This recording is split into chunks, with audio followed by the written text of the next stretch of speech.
রাসূল আকরাম সাল্লাল্লাহু আলাইহি ওয়াসাল্লাম হেদায়েতের মালিক ছিলেন না। যদি নবীজির কাছে হেদায়েতের পাওয়ার থাকতো তাহলে কমপক্ষে উনি ওনার চাচার জন্য হেদায়েতের ব্যবস্থা করতেন। নবীজির চাচা আবু তালেব, নবীজির জন্য কত মায়া, কত মোহাব্বত আর কত ভালোবাসা। কিন্তু নবীজি চাচার ক্ষেত্রে এটা নিশ্চিত করে জানেন, তিনি আমাকে যত ভালোবাসুক না কেন আর আমি তাকে যত ভালোবাসি না কেন, চাচা যদি ঈমান না আনে তাহলে এই মোহাব্বত চাচাকে জান্নাতে নিতে পারবে না। এই জন্য আবু তালেবের জীবনের অন্তিম সময় রাসূলুল্লাহ সাল্লাল্লাহু আলাইহি ওয়াসাল্লাম আবু তালেবের মাথার কাছে গিয়ে চাচাকে বলে, চাচা আপনি শুধু বলেন লা ইলাহা ইল্লাল্লাহ, আপনার আর কিছু বলা লাগবে না, বাকি বিষয়ের জন্য আমি কিয়ামতে আল্লাহর কাছে আপনার জন্য সুপারিশ করব। আবু তালেবের অবস্থা এমন, এই বুঝি মুখ দিয়া বলে ফেলে লা ইলাহা ইল্লাল্লাহ। আবু তালেবের ওই অন্তিম সময় আবু তালেবের বাড়িতে মক্কার কাফিরদের সরদারেরা উপস্থিত, আবু জেহেল, উতবা, সাইবাও আবু তালেবের পাশে। যখন অবস্থা এমন, এই বুঝি বলে লা ইলাহা ইল্লাল্লাহ, আবু জেহেল, উতবা, সাইবা দৌড় দিয়ে আবু তালেবের কাছে এসে বলে, আবু তালেব আপনি আমাদের গোত্রপতি, আপনাকে আমরা সবাই সম্মান করি, শ্রদ্ধা করি, ভালোবাসি। আপনি যদি মৃত্যুর আগে বাপ দাদার ধর্মে চুনকালি দিয়ে মুহাম্মাদের ধর্মে দীক্ষিত হয়ে যান, তাহলে আপনার মৃত্যুর পরে মানুষ আপনাকে কাপুরুষ বলবে, বলবে দেখো আবু তালেব সে মরার আগে বাপ দাদার ধর্মে চুনকালি দিয়া মরেছে।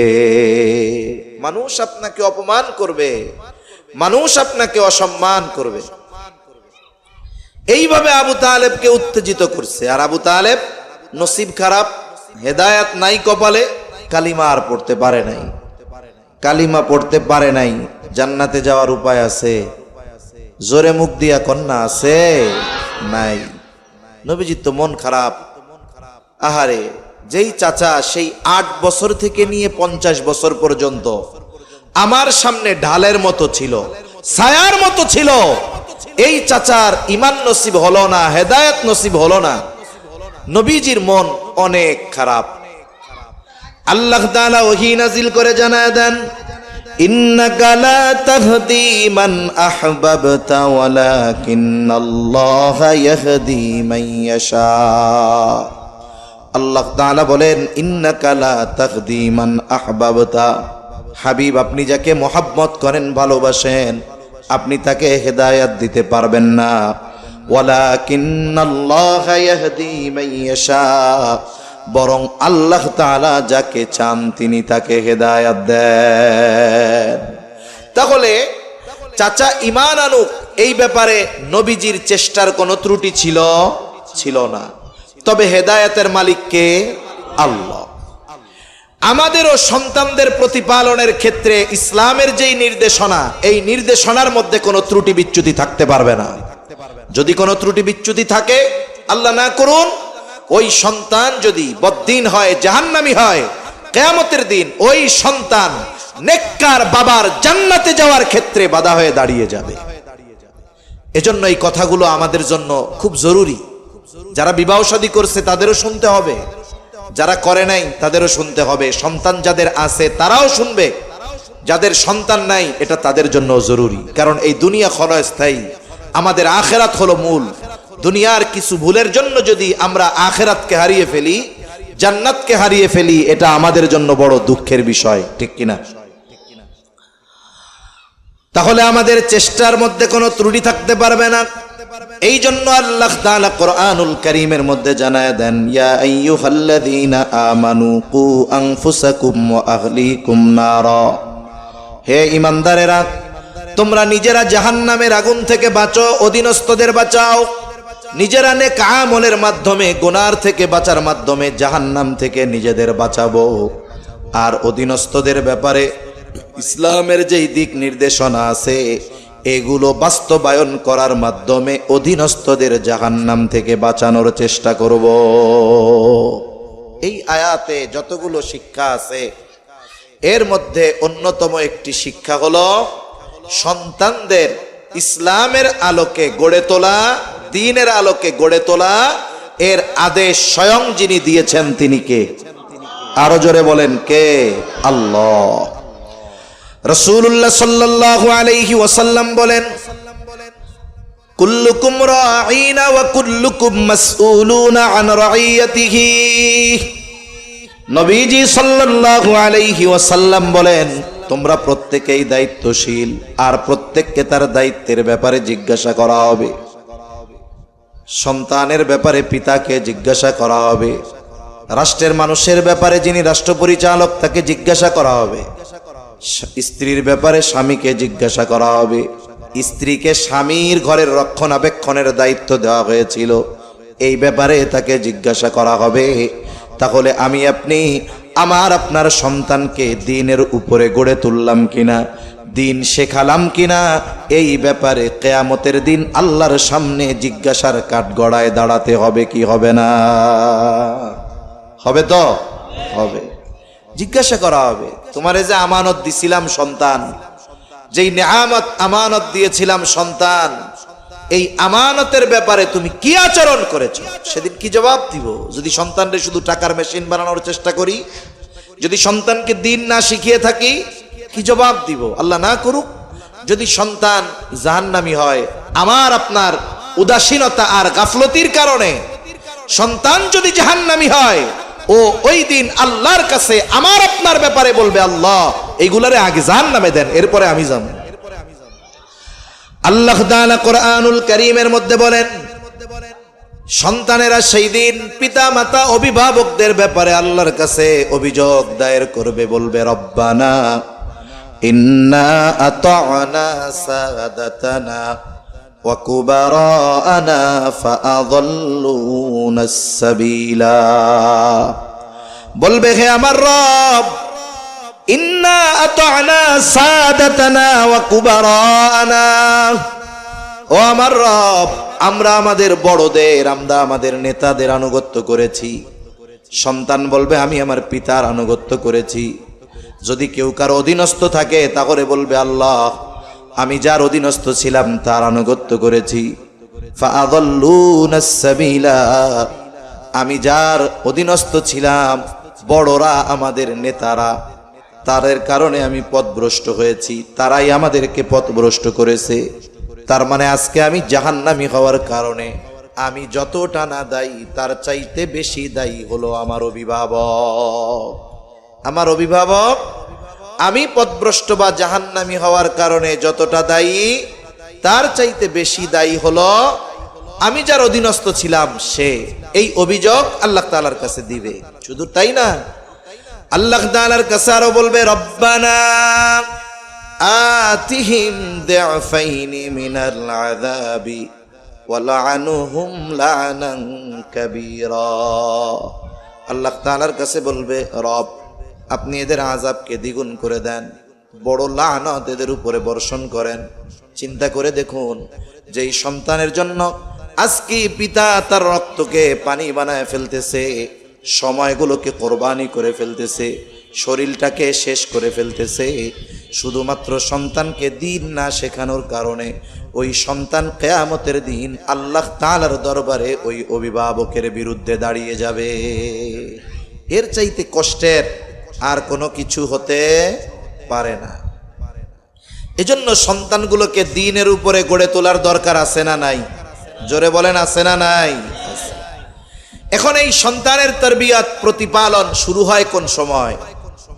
সাধারণ ধারণা হলো সন্তান দুনিয়ায় আসার পর সন্তানের প্রতিপালন শুরু হয়, এটা হলো সাধারণ ধারণা। কিন্তু ইসলাম জানিয়ে দেয় সন্তানের প্রতিপালন সন্তান দুনিয়ায় আসার বহু আগে শুরু হয়। সন্তানের তারবিয়াত এটা সন্তান দুনিয়ায় আসার আগেই শুরু হয়। তাহলে সন্তান প্রতিপালন যদি ইসলামের আলোকে না করা হয়, আল্লাহর কাছে জবাবদিহিতার কাঠগড়ায় দাঁড়ানো লাগবে কি লাগবে না? লাগবে। সন্তান প্রতিপালন ইসলামী যেই সমাধান, এটা শুরু হয় সন্তান দুনিয়া আসার আগে থেকে। সন্তানের তারবিয়াত মূলত শুরু হয় বিবাহ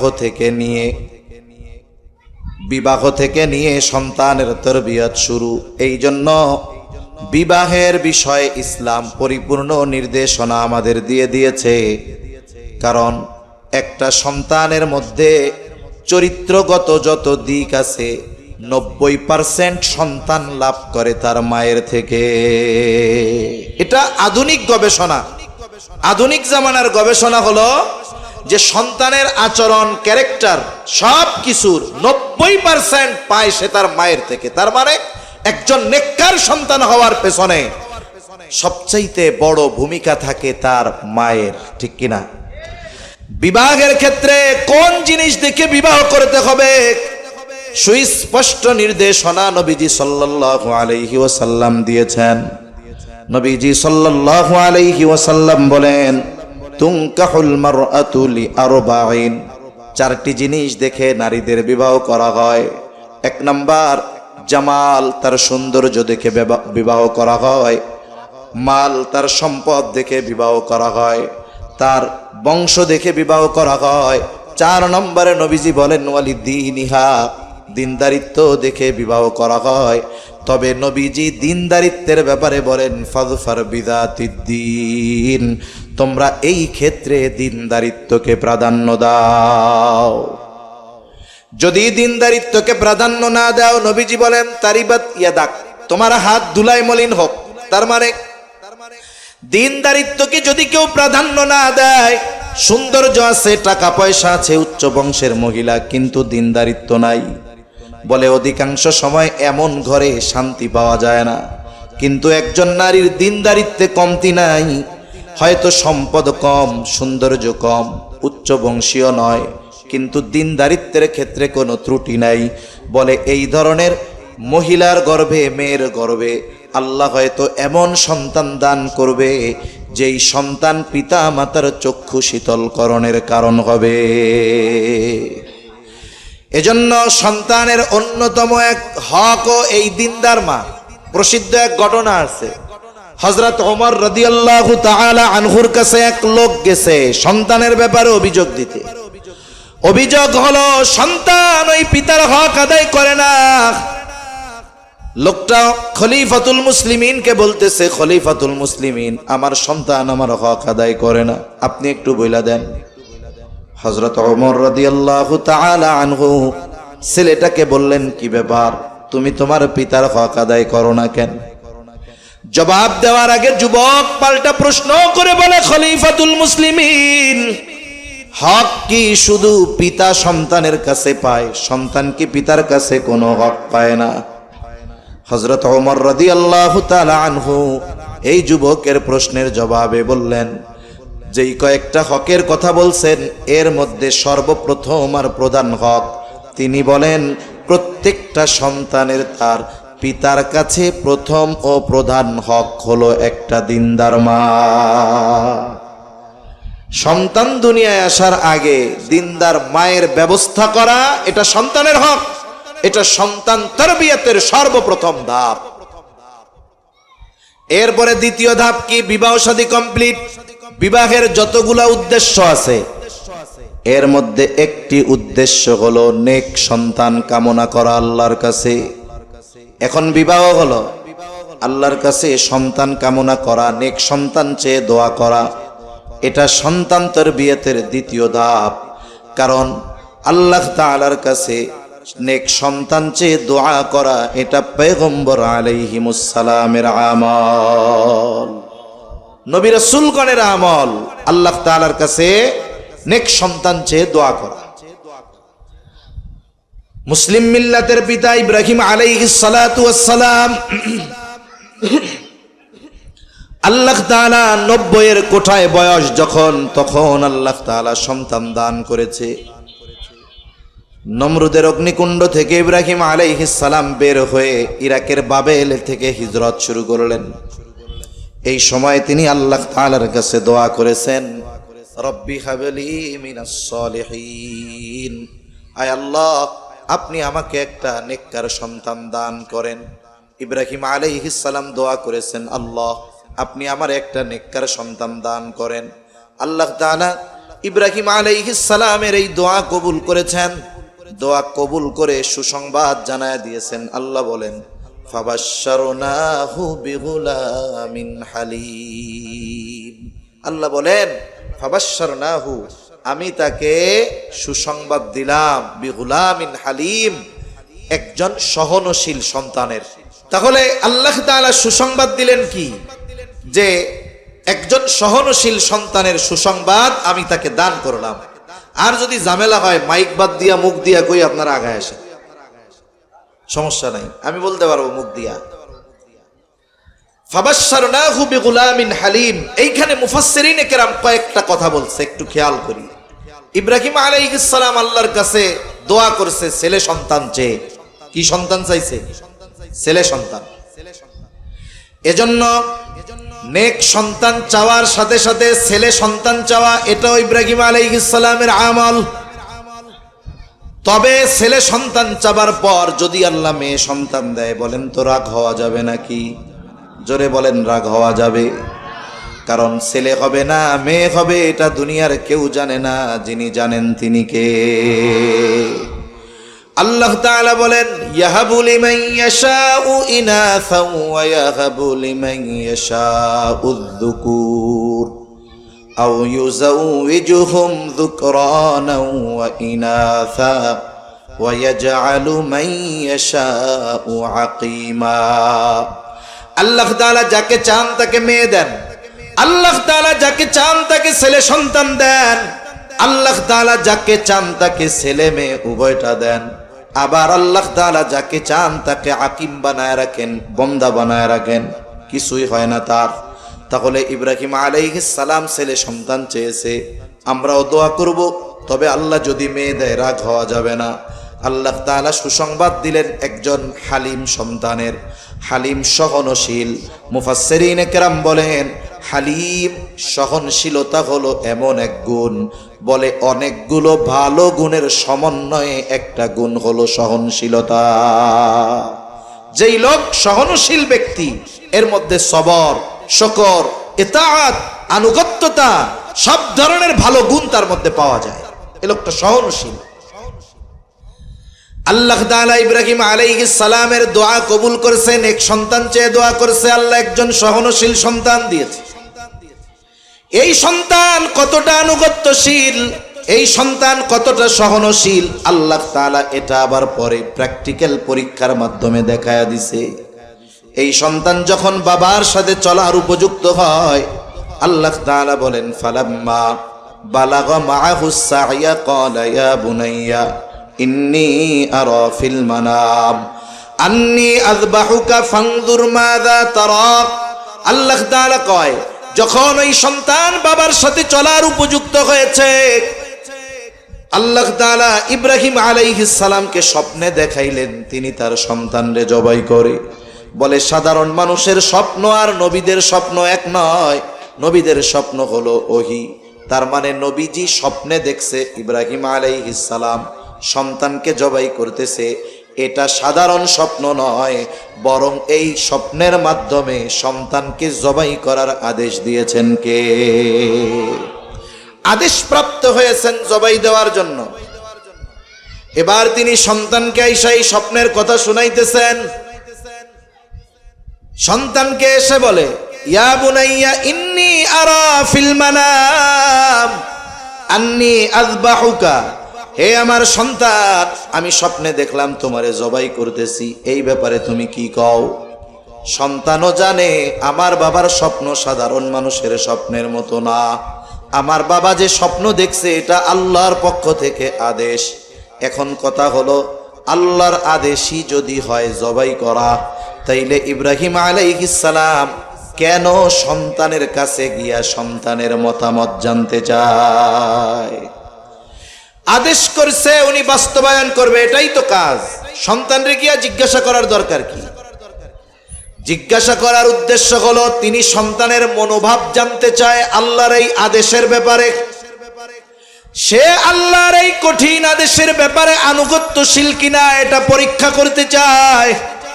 সন্তান যদি তখন বলতো আব্বু ৮৬ বছর বয়সে আল্লাহ আমারে দান করছে, এখন আপনি আবার আমারে জবাই করতে চান, এটা কোনো কাম হইল নাকি? এই কথা সন্তান বলে কিনা এটা পরীক্ষা করতে চায় পয়গম্বর ইব্রাহিম আলাইহিস সালাম। কিন্তু বাবের বেটা সন্তান, নবীর ছেলে নবী হবে, জবাবটা ওইরকম। ইব্রাহিম আলাইহিস সালাম বলে ফানজুর মাযা তারা, এই ব্যাপারে তুমি কি বলো? আর সন্তান বলে ইয়া আবাতি ফাআল মা তুমার সাতাজিদুনি ইনশাআল্লাহু মিনাস সাবিরিন।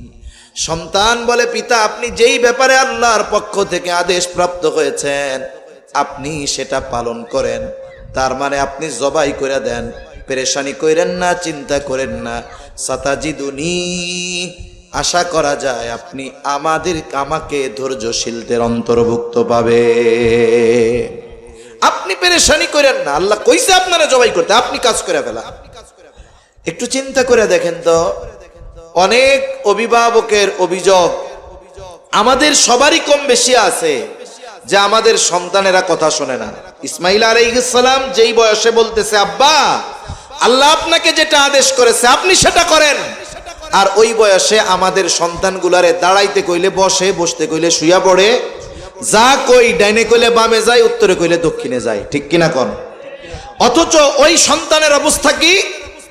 সে বাবার যখন প্রস্তাব দিছে আল্লাহর পক্ষ থেকে নির্দেশ, সে জবাই হওয়ার জন্য তৈরি হয়ে গেছে।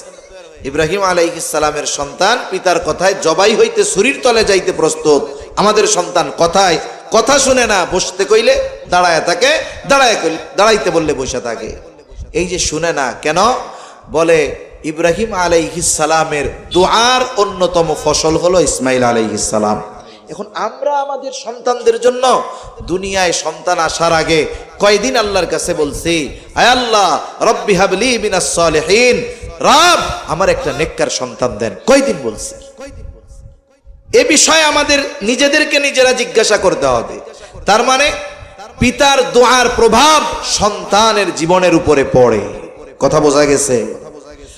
এজন্য সন্তানের জন্য দোয়া করা এটা সন্তান তারবিয়াতের অন্যতম একটি অংশ। সন্তান দুনিয়ায় আসার আগে বেশি বেশি দোয়া করা, দুনিয়ায় আসার পরেও সন্তানের জন্য দোয়া করা।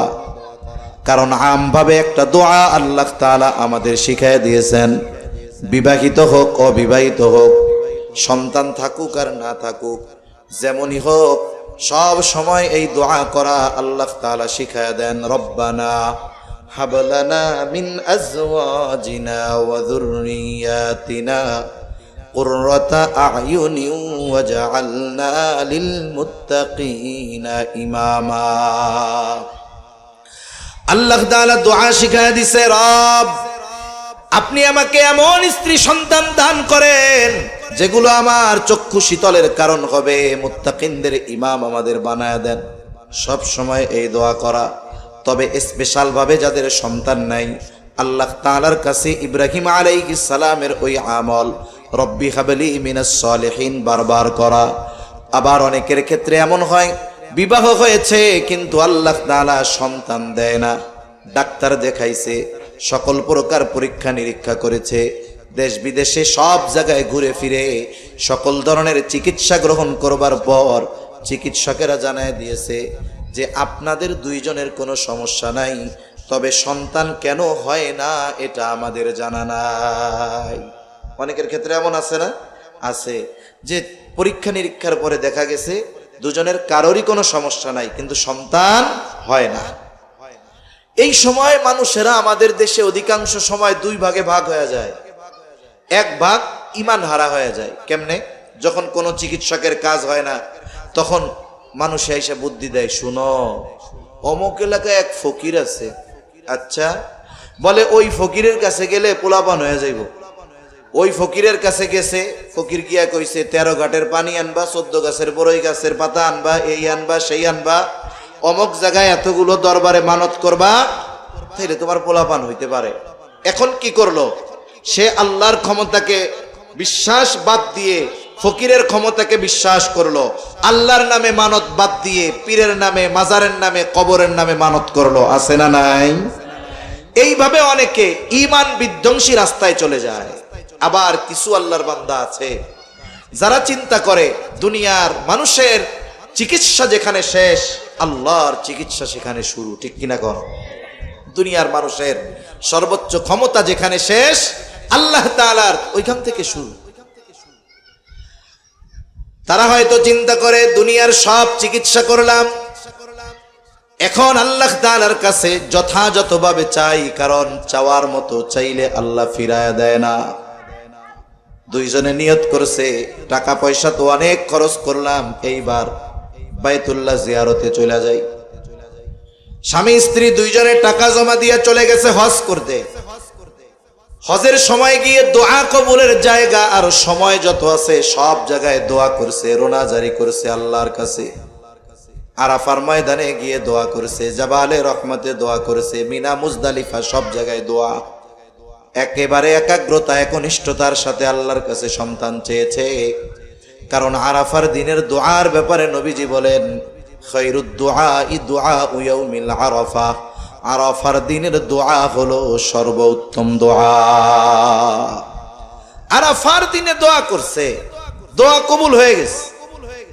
এমন লোকের খবর জানা আছে, ওই লোক সন্তান নাই, হজে গেছে, স্বামী স্ত্রী দুইজন, হজ থেকে ফিরে আসছে, বছর ঘুরতে পারে নাই। আল্লাহ তাআলা উভয়ের কোল জুড়ে চক্ষু শীতল করনেওয়ালা সন্তান দান করেছে। আল্লাহর জন্য কি অসম্ভব? আল্লাহ চাইলে সন্তান দিতে পারেন কি পারেন না? জোরে বলেন, পারেন কি পারেন না? পারে। হযরত জাকারিয়া আলাইহিস সালাম নিজেও বৃদ্ধ হয়ে গেছে, স্ত্রীও বন্ধা। মোটামুটি উনি সুনিশ্চিত যে আমাদের আর কোনো সন্তান হবে না, নিশ্চিত হয়ে গেছে। তবে জাকারিয়া আলাইহিস সালাম মারিয়াম আলাইহিস সালামের এক দৃশ্য দেখে আল্লাহর কাছে দোয়া করছে। মারিয়াম আলাইহিস সালাম, ওনার বাবা ছিল ইমরান, উনি ছিলেন বাইতুল মুকাদ্দাসের ইমাম। মারিয়াম আলাইহিস সালাম যখন গর্ভে, মারিয়াম আলাইহিস সালামের মা দোয়া করছে যে আয় আল্লাহ, আমার এই গর্ভে যেই সন্তান, এটাকে আমি আপনার জন্য উৎসর্গ করলাম। তার মানে এই সন্তান দুনিয়া আসার পর এরে আপনার জন্য আমি দিয়া দিব, বিবাহ শাদী করবে না, সংসার টংসার করবে না, একেবারে আপনার ঘর বাইতুল মুকাদ্দাসের খেদমতের জন্য উৎসর্গ করে দিলাম। মুফাসসিরিনে কেরাম বলেন, ওই সময় বাইতুল মুকাদ্দাসের সেবক হিসাবে, খাদেম হিসাবে কোনো মেয়েকে গ্রহণ করা হতো না। কিন্তু মারিয়াম আলাইহিস সালামের মা তো নিয়ত করছে যে আমার এই সন্তানকে আমি আপনার ঘরের জন্য উৎসর্গ করে দিলাম, আপনার জন্য উৎসর্গ করে দিলাম। তার মানে মারিয়াম আলাইহিস সালামের মা মুখ দিয়ে নয়, বরং কৌশলে আল্লাহ তাআলার কাছে ছেলে চেয়েছে। কারণ উনিও জানে বাইতুল মুকাদ্দাসে কোনো নারীকে রাখা হবে না, রাখা তো হবে ছেলে। সুতরাং উনি মানত করছে যে আমার এই সন্তান আপনার ঘরের জন্য আমি এটারে দিয়া দিব, আপনার ঘরের সেবক খাদেম হিসাবে এটা থাকবে। এখন আল্লাহ দিছেন মেয়ে। যখন মেয়ে ভূমিষ্ঠ হয়েছে উনি তো অবাক হয়ে গেছে, হইলটা কি, চাইলাম কি আর হইল কি। লম্বা কথা, মারিয়াম আলাইহিস সালাম যখন একটু বুঝতে শিখলেন, ওনাকে পাঠিয়ে দেওয়া হলো। বাইতুল মুকাদ্দাসের ইমাম ওনার বাবা ইমরান, উনিও দুনিয়া থেকে চলে গেছেন। এবার ইমামের দায়িত্ব পাইছেন জাকারিয়া আলাইহিস সালাম, আর ইনি হলো মারিয়াম আলাইহিস সালামের খালু। মসজিদের পাশে ওনার জন্য একটা রুম বানানো হয়েছে। সারাদিন উনি ওই রুমের মধ্যে অবস্থান করে, আর রাতের বেলা খালার কাছে থাকে, দিনে এই জায়গায় থাকে। দিনের বেলায় যখন তিনি রুমের মধ্যে থাকেন, জাকারিয়া আলাইহিস সালাম মাঝে মধ্যে গিয়া খোঁজ খবর নেয়।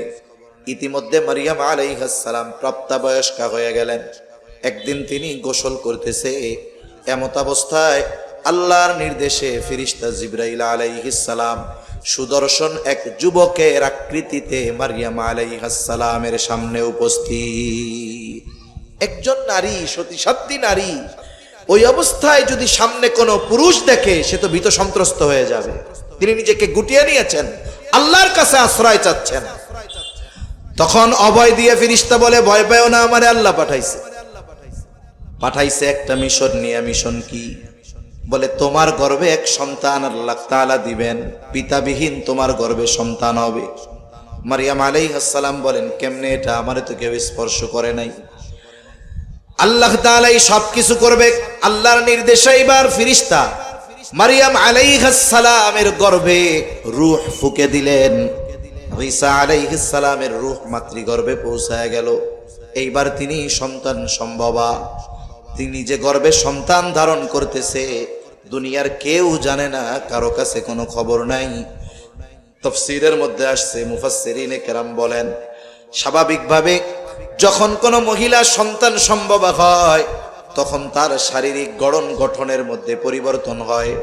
সন্তানের বয়স পেটের মধ্যে যত বাড়ে গড়ন গঠন তত পরিবর্তন হয়।